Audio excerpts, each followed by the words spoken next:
जों नुदों फैसा राननाय नखर नखर थांनानै बे जायफ्रानाखि डक्टर फरायनो लादों जायफ्रा इन्जिनियार फरायनो लादों बे फैसाखौ दिनैहाय बबेनिफ्राय होदों गोसोम थाखा ना गुफुर थाखा बियो बेखौ दिनै जोङो नोजोर होदों रायजोफ्रा गुफुर थाखाबा नोङो चेकआव होनांगौ केस माला होफेरखो बहानिफ्राय फैदों बे फैसाया बेफोर साननो गोनां बाथ्रा जों दिनै सुपार 50 होदोंमोन जायनि गेजेरजों 100 जनसो फरायसाफ्रा मेडिकेलाव फरायनो मोन्दों गाबोन बोसोरनि उनाव बिथांमोना डक्टर ओंखारबोगोन UPSCआव दिनैहाय APSC होनानै गोबां 40 जन 60 जनसो सुबुंफोरा गोरों लाइमोनफोरा दिनै माने SCSआव बिथांमोना गावखौ क्रेक खालामनो हादों क्लियार खालामनो हादों दिनै गैया जादों जों नुदों फैसा राननाय नखर नखर थांनानै बे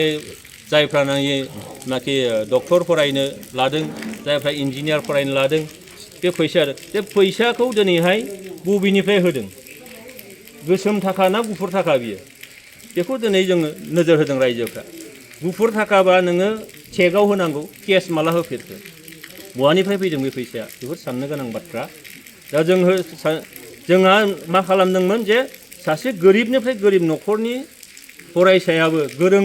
लाइमोनाबो जाहाथे नोङो डक्टर ओंखारनो हायो इन्जिनियार ओंखारनो हायो SCS IAS officer IPS officer ओंखारनो हायो बिनि थाखाय जोङो बै लेभेलसिम सौहैनो जेफोर मदद होदोंमोन दिनै बेखौ गैया खालामबाय माइनाव सोरां बिथांखि अनसाय बिथांखि गियान सोरां बिथांखि फरायसाफोरनो होनाय बेफोर गासिबो आसनिफ्रा दिनै गैया जाबाय